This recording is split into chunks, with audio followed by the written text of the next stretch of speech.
científicos e ingenieros estaba a punto de inventar la llave de la era de la información.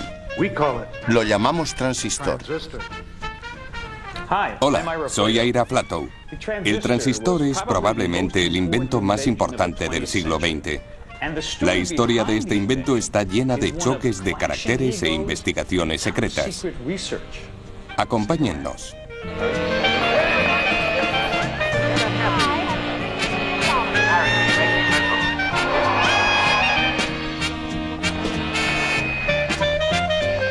El transistor.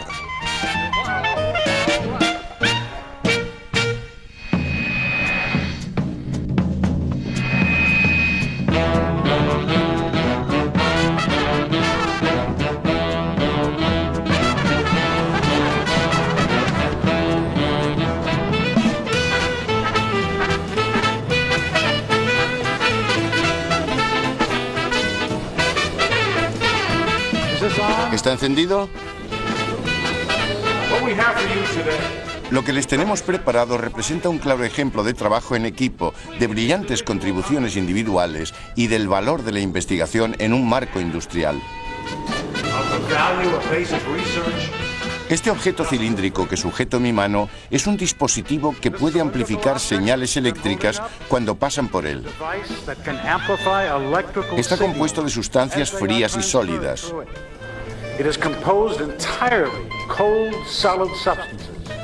Lo hemos llamado transistor.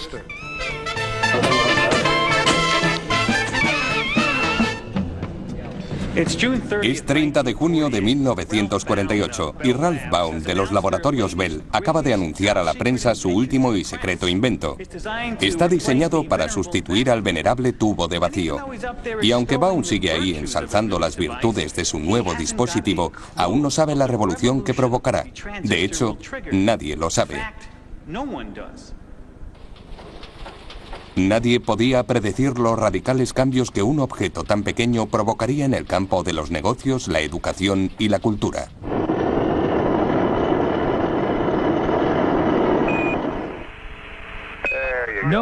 Nadie previó que el transistor nos transportaría a otros mundos y dejaría pequeño el nuestro. Los laboratorios Bell atribuyen la invención del transistor a Walter Brattain, John Bardeen y William Shockley. Hemos escuchado a Baum decir un claro ejemplo de trabajo en equipo. Pero lo que no ha dicho, aunque lo sabía, es que el choque de caracteres y las implacables rivalidades ya habían hecho imposible que volvieran a trabajar juntos. Eran tres hombres de extraordinario talento y personalidades muy diferentes. Walter Brattain, el mayor, era un físico experimental que podía construir y arreglar cualquier cosa. Walter era un personaje maravilloso. Era muy sencillo. Tenía una voz muy estridente, pero utilizaba un lenguaje muy simple.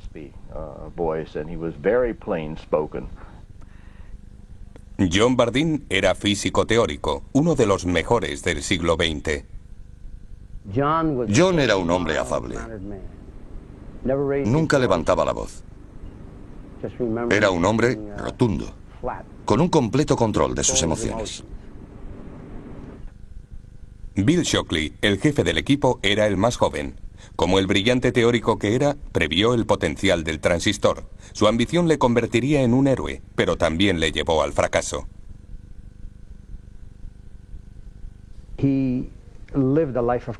Su vida fue toda una competición. Todo lo que hacía respiraba rivalidad. Le brotaba de cada poro de su piel. Después de la Segunda Guerra Mundial, las vidas de estos tres hombres se cruzarían durante un breve periodo de tiempo, sacando lo mejor de cada uno y separándose después bajo el peso de una desenfrenada ambición. Su historia tiene todos los ingredientes de una tragedia griega. Nuestra historia comienza en 1945. Los laboratorios Bell se acababan de trasladar de su pequeño cuartel en Manhattan a 30 kilómetros de aquí hasta estos modernos laboratorios de las colinas de Nueva Jersey. Los laboratorios Bell eran la rama de investigación de la gigantesca compañía Teléfonos y Telégrafos de América, o AT&T. A mediados de los 40, la AT&T ostentaba el monopolio de las llamadas de larga distancia.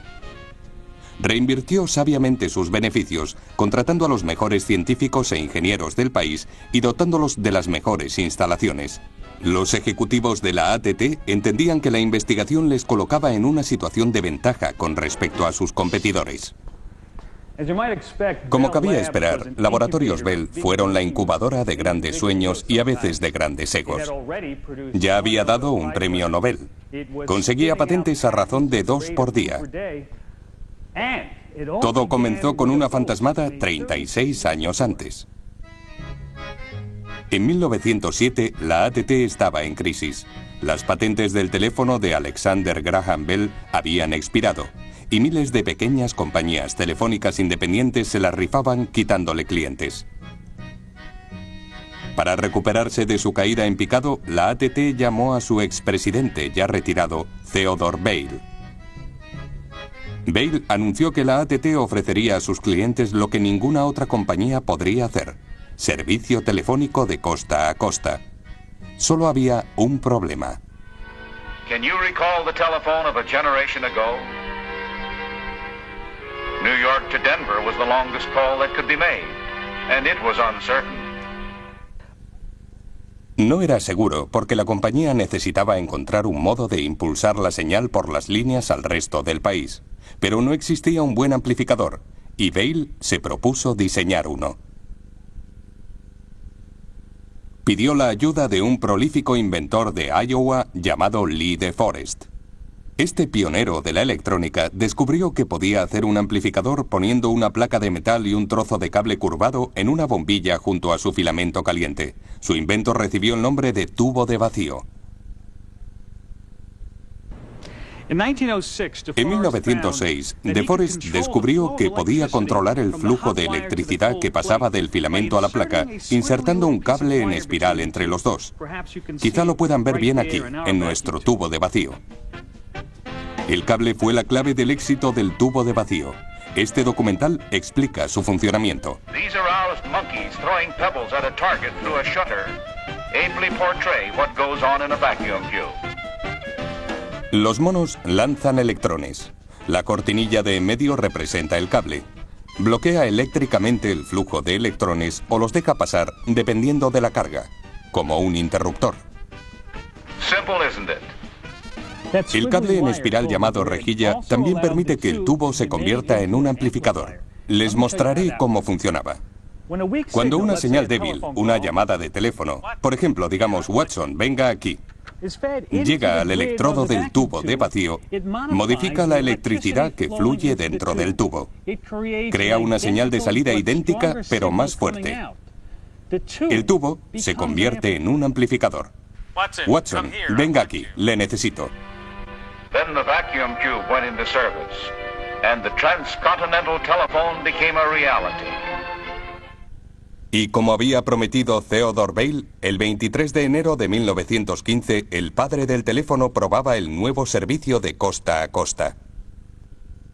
Alexander Graham Bell repeated the first words ever transmitted by telephone. Mr. Watson, come here, I want you. But this time the inventor's assistant laughed.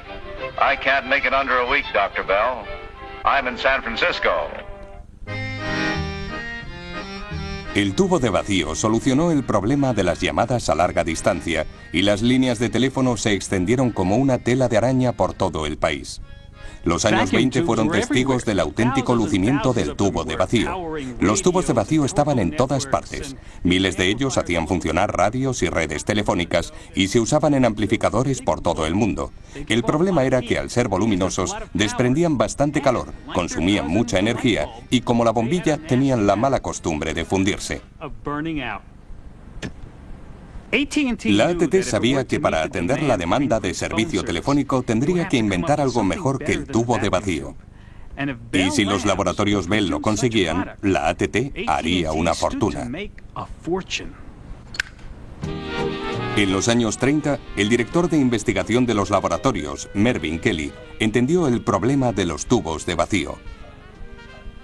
Kelly reconoció que si el negocio del teléfono iba a depender de los repetidores y los tubos de vacío, el progreso estaría condicionado por las limitaciones de esos dos dispositivos. then before long its future progress would be limited by the limitations of those two devices. Kelly pensó que la respuesta residía en una extraña clase de materiales llamadas semiconductores. Materiales como el germanio o el silicio que podían conducir y rechazar el flujo de electricidad dependiendo de las condiciones. Quizá con paciencia lograrían que hiciera lo mismo que los tubos de vacío, pero mejorado. Pero la Segunda Guerra Mundial dejó en suspenso los planes de Kelly, porque los laboratorios del país obligaron a sus talentos a ganar la guerra. Uno de los desarrollos técnicos más importantes de la guerra fue el radar. Ayudó a los aliados a través de la oscuridad y la niebla a rastrear aviones y barcos enemigos y a derribar las bombas volantes destinadas a Londres. Y el radar tendría un papel clave en la invención del transistor. Para el radar se necesitaba un elemento que requería semiconductores. Era el rectificador de cristal. Usaba una diminuta pastilla de silicio en su interior para convertir la señal de radar en algo que se pudiera ver. El radar fue posible gracias a la investigación con silicio y germanio, investigación que tiempo después sería esencial para la invención del transistor. Al final de la guerra, las mentes y materiales que lucharon contra Hitler e Hirohito se volvieron a movilizar. Esta vez para hacer productos de consumo para los soldados que volvían a casa y sus familiares. Estábamos muy contentos de volver a casa. Habíamos sufrido una gran depresión, pero ya era cosa del pasado. La guerra había terminado y la curva era ascendente.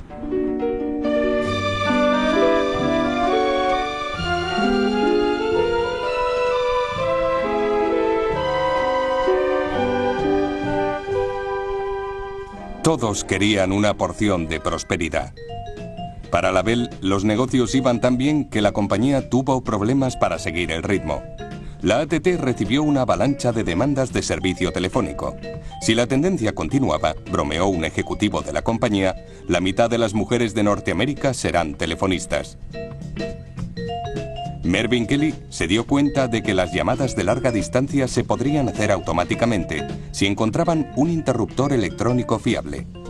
Primero, necesitó reunir a un grupo de científicos lo bastante inteligentes como para lograrlo y hacerlo rápido.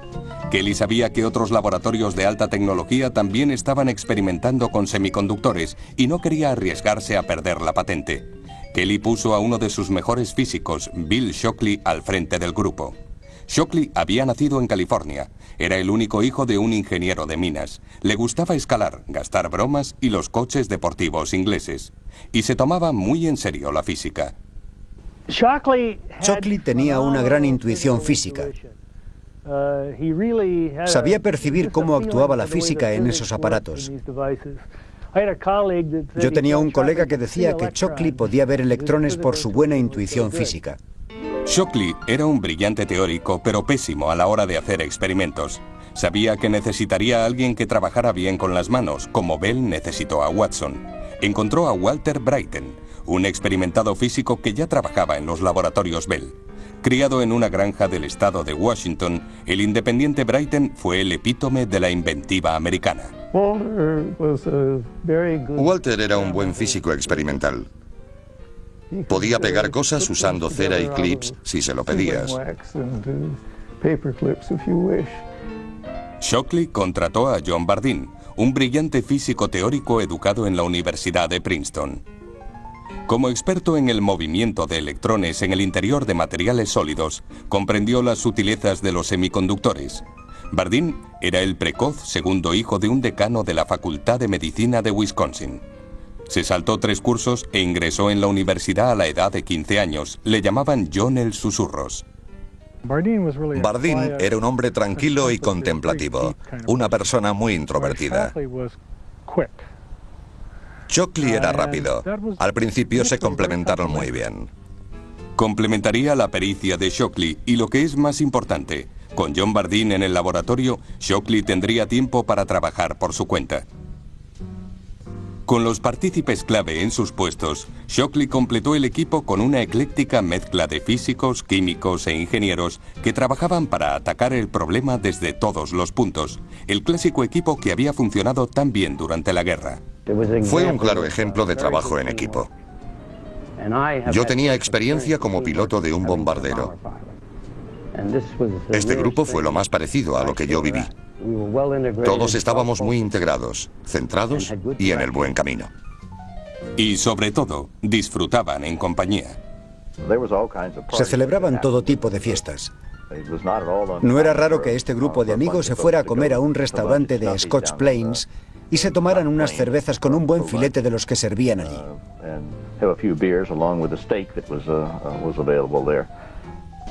Betty Sparks fue la secretaria de Bill Shockley.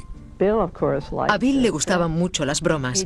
Levantó la parte trasera de mi coche nupcial y las ruedas empezaron a patinar como locas hasta que nos dimos cuenta de que todo el mundo se estaba riendo. Luego lo puso en su sitio para que pudiéramos partir hacia Nueva York. Esta canción se llama El infierno del laboratorio Bell. Fue una canción escrita a mediados de los 50 que se cantaba en todas las conferencias. La escribió Ian McIntosh. Hemos recorrido un largo camino para traerte esta canción. Con un calipso nuevo seguro que nos equivocamos sobre la reforma de la escuela a la que pertenecemos. Es el infierno del laboratorio Bell.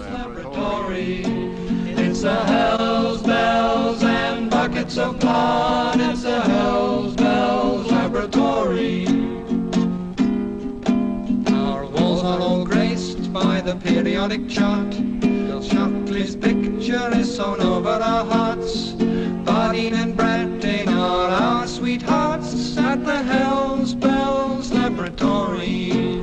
At the Hells Bells and buckets of blood at the Hells Bells Laboratory.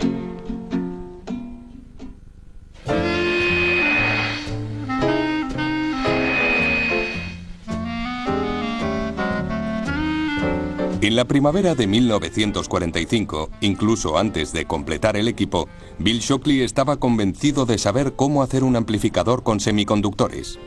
Durante más de una década había soñado con ser el primero en inventar uno. Había hecho que sus socios ensamblaran un tosco aparato basado en su diseño y comenzaron a probarlo.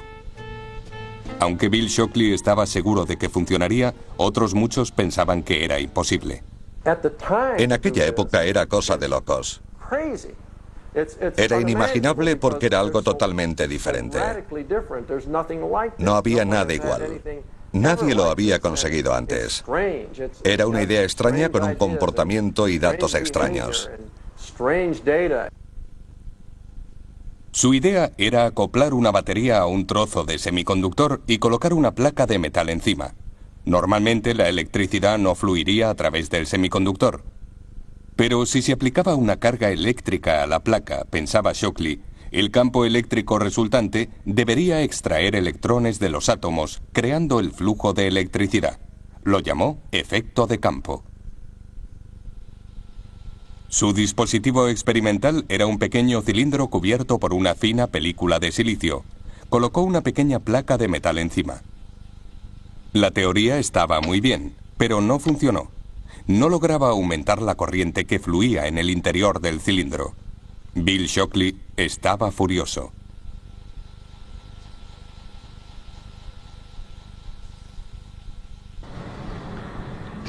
Desanimado, Shockley pidió a su nuevo empleado, John Bardeen, que verificara sus cálculos. Como Shockley, Bardeen dominaba el nuevo mundo de la mecánica cuántica, en el que se podía predecir el comportamiento de partículas subatómicas tan pequeñas como electrones. Bardeen revisó las cifras. No pudo encontrar nada incorrecto. ¿Por qué no funcionaba el efecto de campo? Eso es lo que pretendía descubrir Shockley. Eligió a Bardeen y a su nuevo íntimo amigo, Walter Brattain, para que encontraran la respuesta. Shockley regresó al laboratorio para completar la invención del transistor.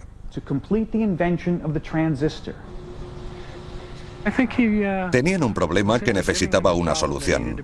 Cuando lo resolvieran, Shockley podría volver al trabajo que consistía en hacer un amplificador de estado sólido.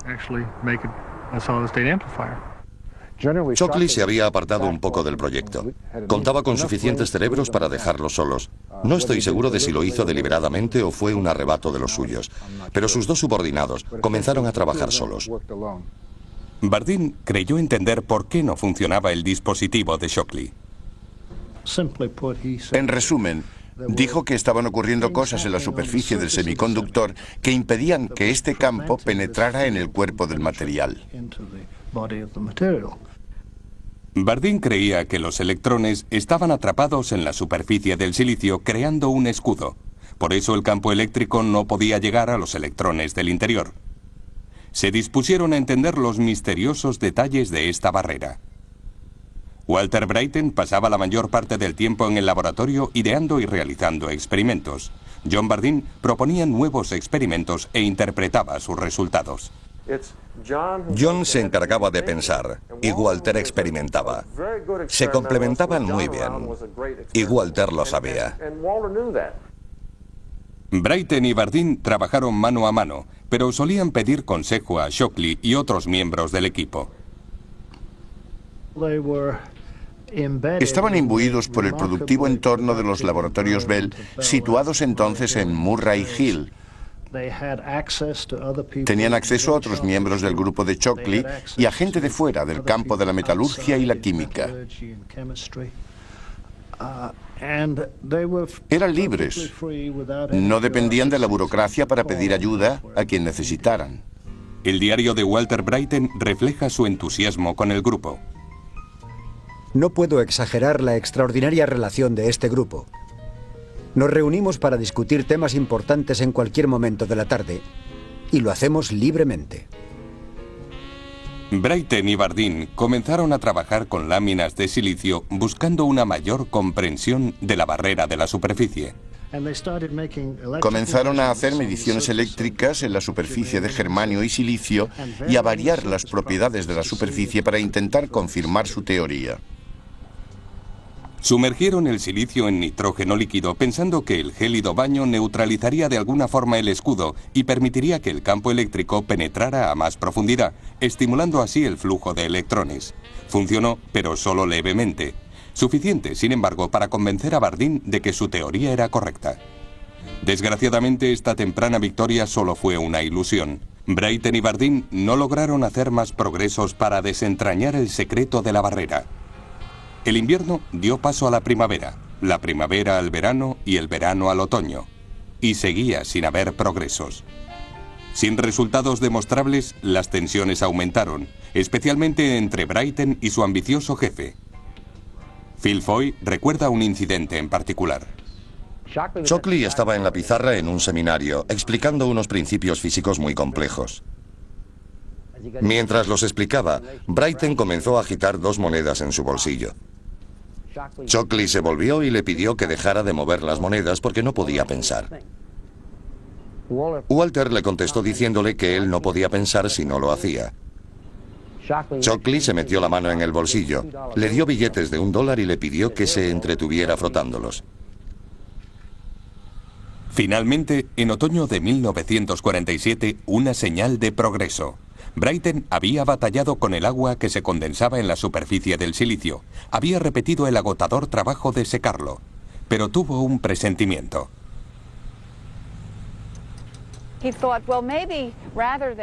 Pensó que sería mejor meter todo el sistema en el agua o en otros electrolitos. Intentó el experimento y descubrió que en esas circunstancias conseguía el efecto deseado. El experimento funcionó para sorpresa de muchos, incluso cuando vertió una gota de agua encima del semiconductor. Aparentemente, las partículas cargadas del agua emigraron al silicio y neutralizaron la barrera.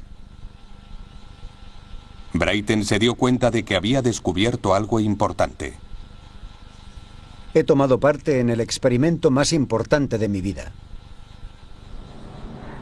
Entonces comenzó lo que los laboratorios Bell llamarían el mes milagroso. Brattain y Bardeen estaban sobre la pista. Parecía que todos los días hacían nuevos descubrimientos que les acercaban cada vez más a reducir la barrera. El dispositivo funcionó aún mejor cuando sustituyeron el silicio por germanio, pero seguía habiendo un problema que inquietaba especialmente a la compañía de teléfonos. Era lento, no lo bastante sensible como para amplificar el espectro de la voz humana. Quizá el líquido ralentizaba la respuesta. ¿Por qué no deshacerse de él? La historia de la invención está llena de acontecimientos accidentales. Un descubrimiento clave hecho en los laboratorios Bell en diciembre de 1947 fue uno de ellos. En sus esfuerzos por deshacerse del líquido, Walter Brattain, casi por accidente, se topó con el transistor. Brattain tuvo una idea para su nuevo dispositivo. Sustituyó la placa de metal por una mota de oro, separada del germanio por una fina película de óxido, como el que a veces se forma en el germanio. Lo conectó, pero no ocurrió nada. Ningún tipo de amplificación, como si hubiera empezado de cero. Pero no se rindieron. John Bardeen fue uno de los grandes científicos del siglo. Tenía características únicas para afrontar un problema y no dejarlo hasta que entendiera todas sus peculiaridades y lo resolviera. Continuaron trabajando, intentando diferentes combinaciones de montajes y voltajes. Poco antes de las Navidades de 1947, su perseverancia dio sus frutos. Aquel día, Phil Foy estaba en el laboratorio. Brattain estaba en el otro extremo de la habitación. Estaba sentado en un banco con su pequeño microscopio. Estaba buscando los efectos de la superficie. Y entonces se dio cuenta de que había corriente. Y pronunció esta frase: aquí tenemos algo. Brattain había eliminado accidentalmente la fina película de óxido. La mota de oro estaba en contacto directo con el semiconductor. En vez de un campo que arrastraba electrones a la superficie, como había previsto Shockley, Bardeen se dio cuenta de que estaban inyectando cargas positivas directamente al germanio.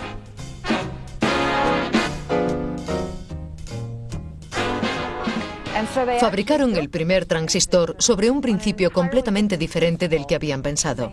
No era un amplificador de efecto de campo.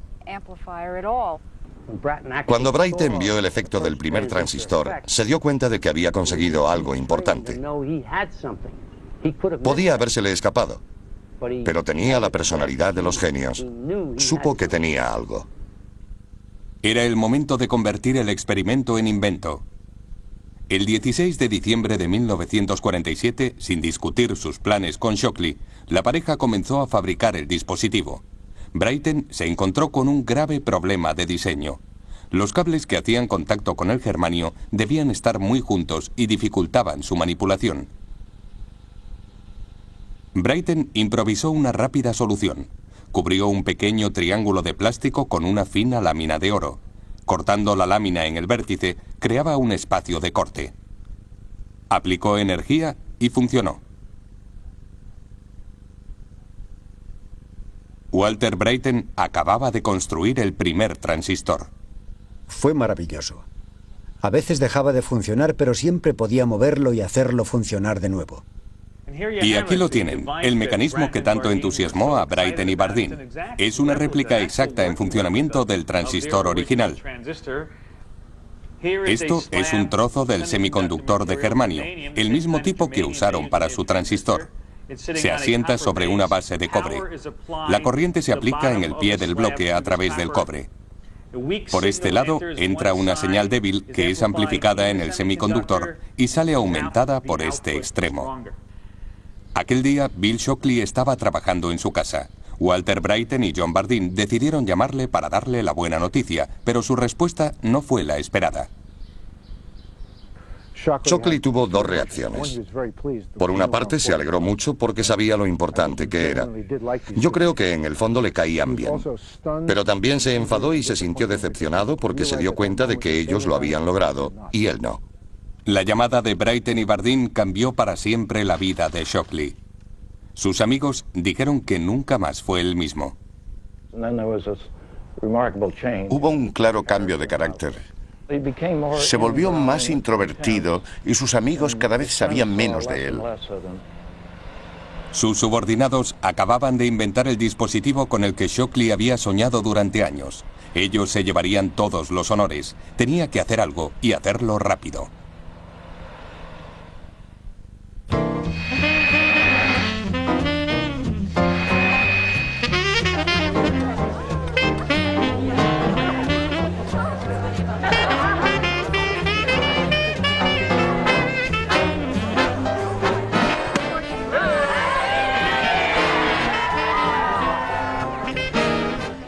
La Nochevieja de 1947, 2 semanas después de que Bryton y Bardeen mostraran su nuevo invento, Bill Shockley asistía a una conferencia de física en Chicago.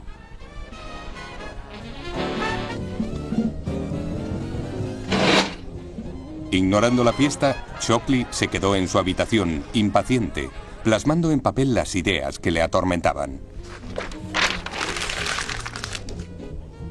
Se dio cuenta de que el dispositivo de Bryton y Bardeen sería frágil y difícil de fabricar. Shockley se aprovecharía de este punto débil e inventaría un transistor mejorado.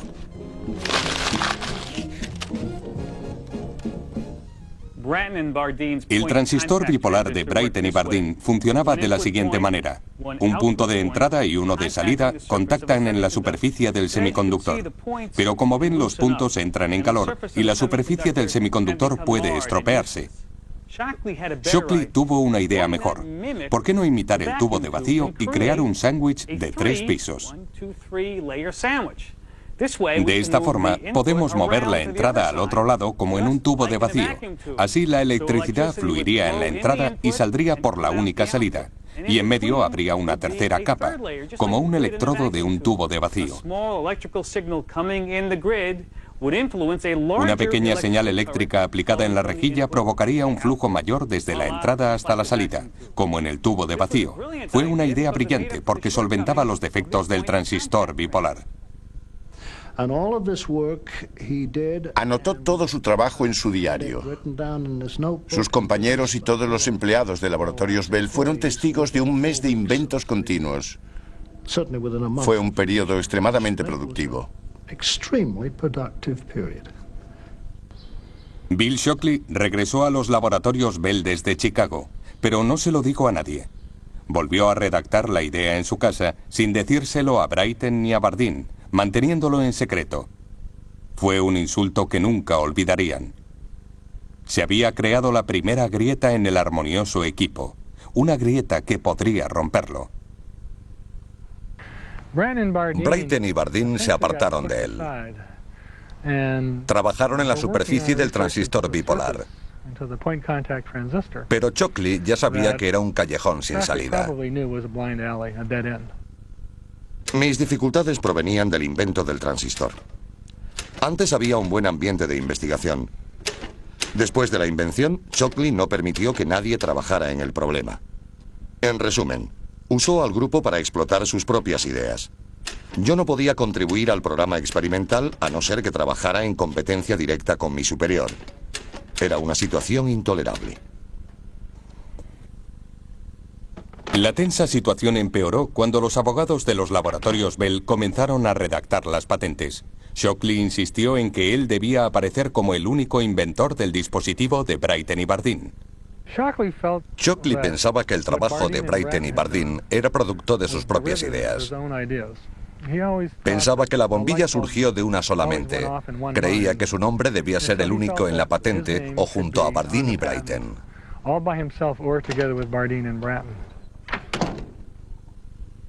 Pero los abogados de los Laboratorios Bell decidieron jugar limpio.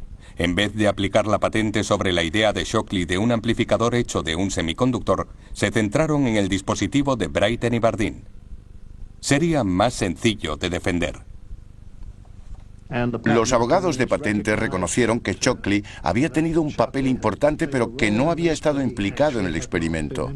Por eso le terminaron excluyendo. Una vez registradas las patentes, los Laboratorios Bell decidieron que era hora de hacerlo público. Pero ¿cómo llamarían al nuevo invento? Sabían que un dispositivo tan importante necesitaba un buen nombre. Walter Bryton buscó consejo en su buen amigo John Pierce, un ingeniero que escribía historias de ciencia ficción. Habían redactado frases descriptivas, ideas muy alocadas. Pero Walter quería un nombre elocuente y sobre todo que encajara con el concepto. Y yo se lo proporcioné.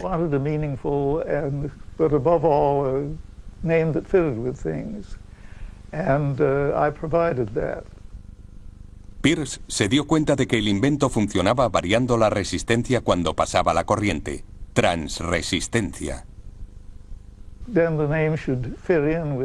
El nombre debía encajar con otros dispositivos como el termistor o el varistor. A partir de eso y de la idea de resistencia, sugerí el nombre de transistor.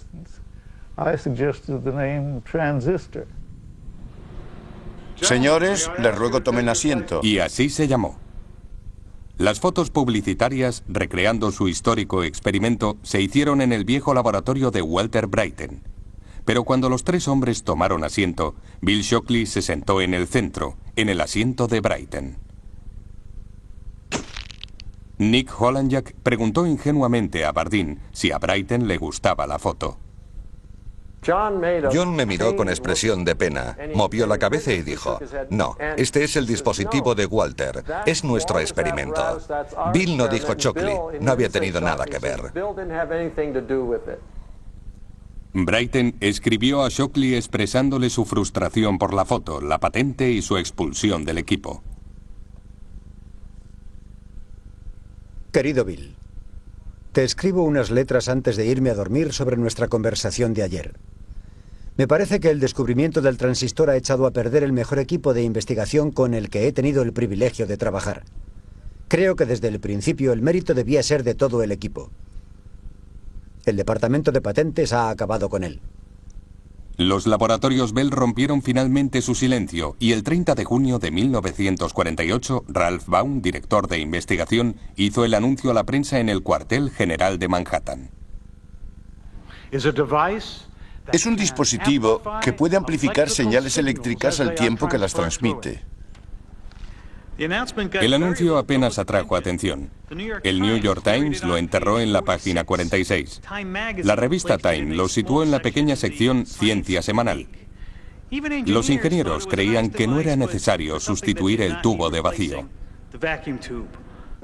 La gente que me encontraba en el laboratorio se reía y decía que solo era un trozo de cristal con un cable alrededor. No llegaría a ninguna parte.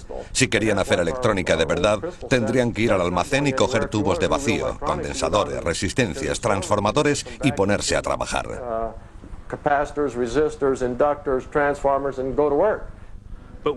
Pero un hombre advirtió su potencial. Shockley entendió mejor que nadie sus implicaciones. Predijo cosas que se harían realidad 20 o 30 años después. Nadie llegó tan lejos. Pronto hubo otros. En un almacén bombardeado en el otro extremo del mundo, dos ingenieros japoneses vieron el gran potencial de negocio del nuevo invento. Cuando Masaru Ibuka y Akio Morita escucharon que los laboratorios Bell iban a otorgar la licencia de fabricación del transistor, se dieron cuenta de que podrían usarlo para hacer aparatos de radio. Reconocieron la importancia del transistor en proyectos que tenían en mente. Hicieron un magnífico trabajo al conseguir fabricar transistores de calidad a gran escala.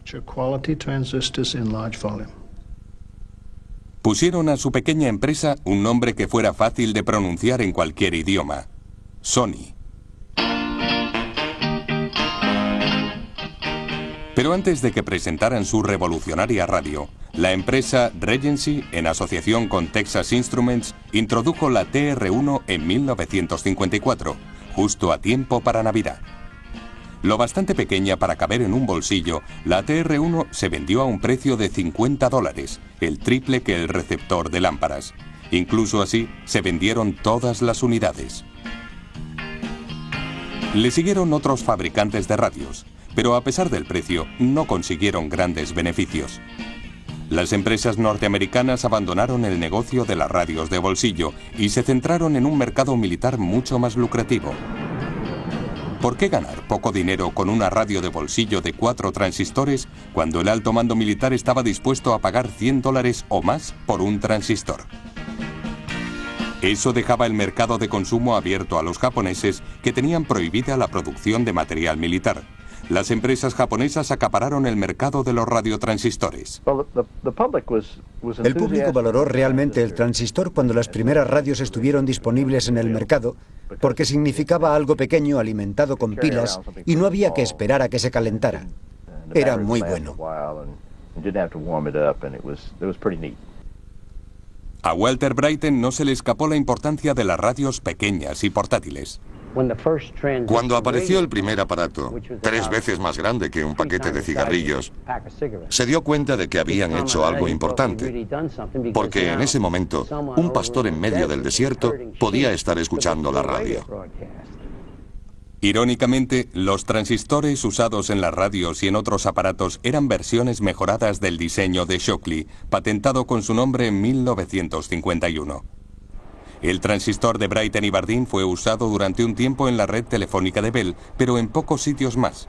Aunque Shockley había perdido la batalla, había ganado la guerra.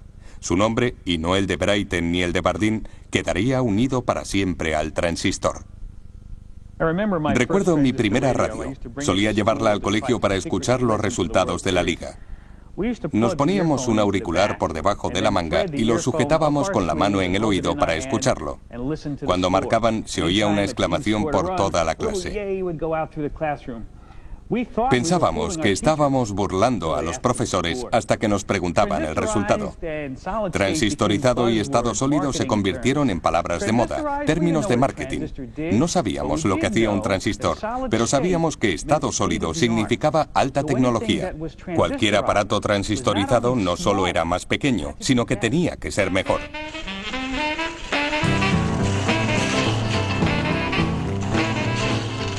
En pocos años, lo que surgió como un simple sustituto del tubo de vacío comenzó a cambiar el mundo. Ahora, cualquier aparato electrónico podía ser portátil y barato. Las radios comenzaron a influir en la cultura popular. Los niños podían escuchar música lejos de sus desaprobadores padres. La música era más audaz y revolucionaria.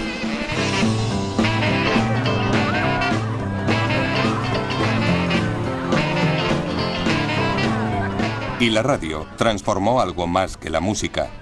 Se convirtió en un arma política.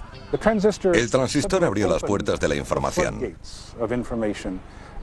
Hizo posible que mucha gente que no había podido asistir a los dramas mundiales pudiera escucharlos desde primera fila. Charles Stewart lo entendió mientras visitaba a los beduinos en el desierto del Sáhara. Estaban sirviendo el té y el anfitrión me preguntó, ¿por qué están quemando Detroit? Me tuvieron que contar la historia porque no entendía nada.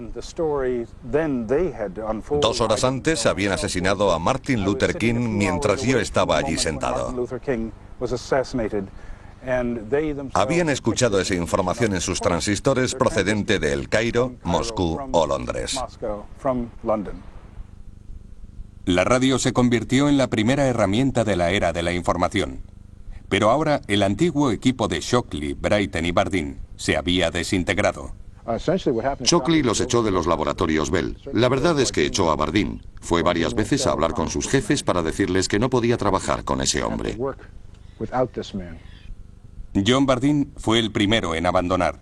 En 1951 llamó a su viejo amigo Fred Seitz, un físico de la Universidad de Illinois. Fui al decano y les recomendé a uno de los mejores físicos del mundo. Rebañando partidas del presupuesto, logró hacerle una oferta razonable. Yo pensé que debía haberle ofrecido más dinero, pero cuando le dije la cifra, me dijo que era suficiente para él. En 1955, la reputación de Shockley pudo más que él. Estaba claro que no volvería a ascender en los laboratorios Bell. Decidió abandonar la costa este y mudarse al oeste.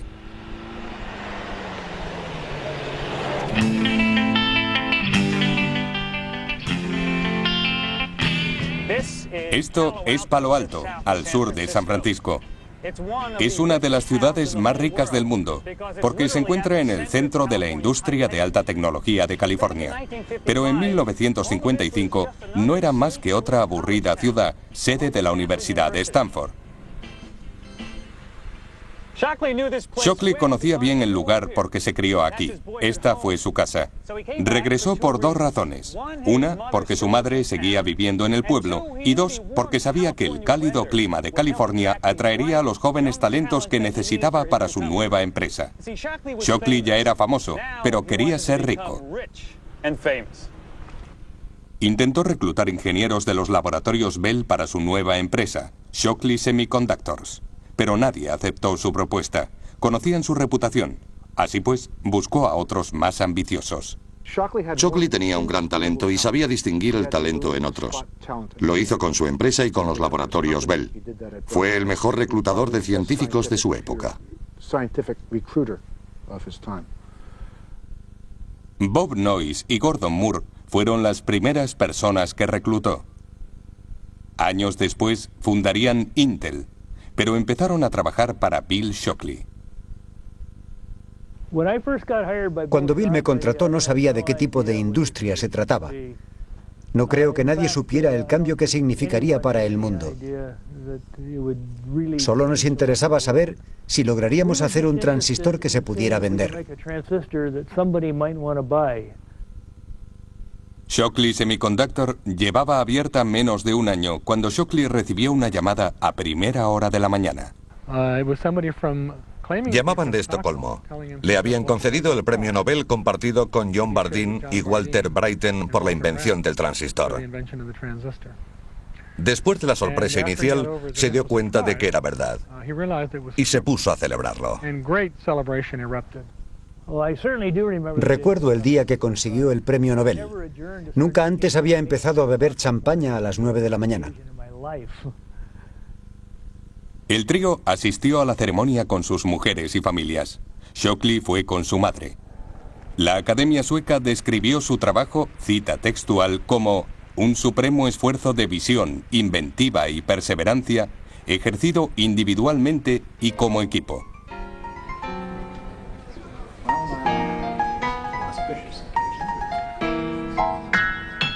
Después de la ceremonia, John Bardeen y Walter Brattain disfrutaban de una última copa en el bar del hotel. En ese momento entró Bill Shockley.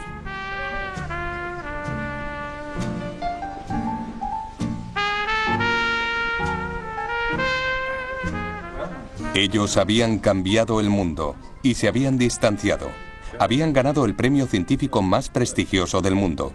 Y durante esa noche, al menos, dejaron de lado sus diferencias. En ese momento parecían desaparecer todos los años de resentimientos. Eran héroes en el Valhalla. Eran dioses. Y muchos de sus rencores empezaron a desvanecerse.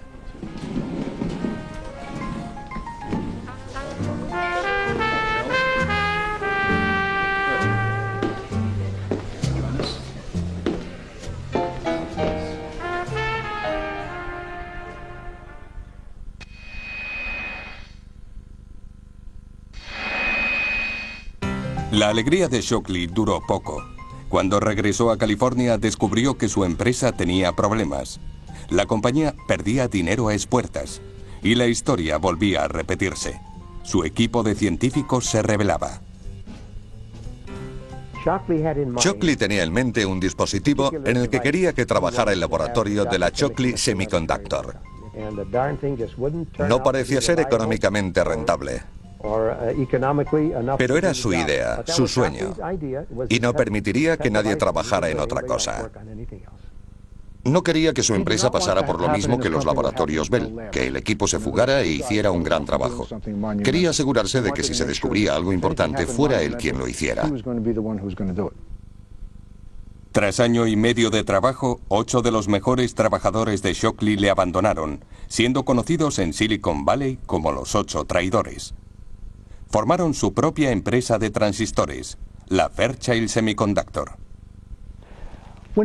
Cuando comenzamos en la Fairchild, nadie sabía a dónde nos dirigíamos, pero queríamos hacer un transistor de silicio. Fairchild y Texas Instruments encontraron el modo de conectar transistores sin cables o soldaduras y lograron acoplar 4 o más en una única pieza de silicio. Lo llamaron circuito integrado.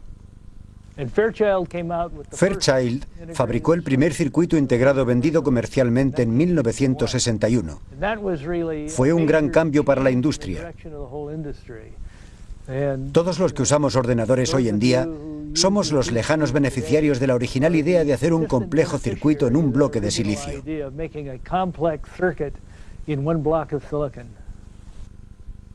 Shockley contrató a un grupo de científicos, pero nunca sustituyó al único responsable de los problemas de su empresa, él mismo.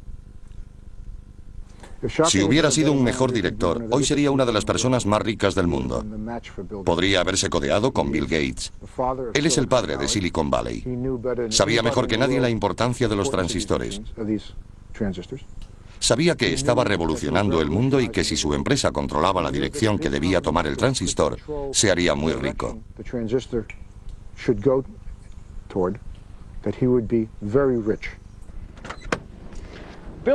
Bill Shockley nunca se hizo rico, pero sí dos de los 8 famosos traidores. Gordon Moore y Bob Noyce abandonaron la Fairchild Semiconductor para formar una pequeña empresa llamada Intel, que hoy vale miles de millones de euros. Intel hace obleas de silicio.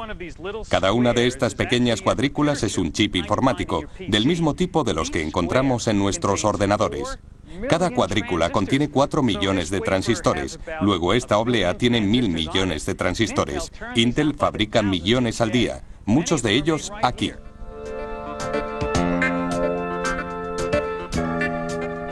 Como su antepasado el transistor, el chip informático ha invadido todos los rincones del mundo, tanto que se ha convertido en un icono pop. Y aunque la gente sabe que los chips viven dentro de los ordenadores, la mayoría no sabe que hay millones de transistores ocultos en su interior. Hay miles de millones de transistores producidos a diario por Intel, Motorola, IBM y otras compañías. Cada año se hacen en California más transistores que gotas de lluvia caen. Irónicamente, ni Brighton, ni Bardeen, ni Shockley se hicieron ricos con el transistor. La política de los laboratorios Bell exigió que cedieran los derechos de patente por $1. Y la AT&T tampoco se enriqueció. Cedió los derechos de patente en un intento de eludir las leyes federales antimonopolio.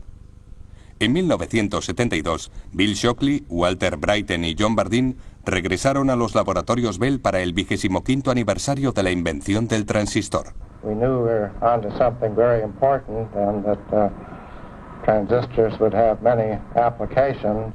Well, when I was a young man, one considered the only way to save the world was to make everybody literate so they knew how to read and write. But now that the natives in all lands can have a cheap battery-operated transistor radio that they can turn on at night in their camp and listen to any broadcast in their own language, whether they know how to read or write or not. We were looking for transistors at the same time that we were paying attention to those things that prevented the first field effect form from working.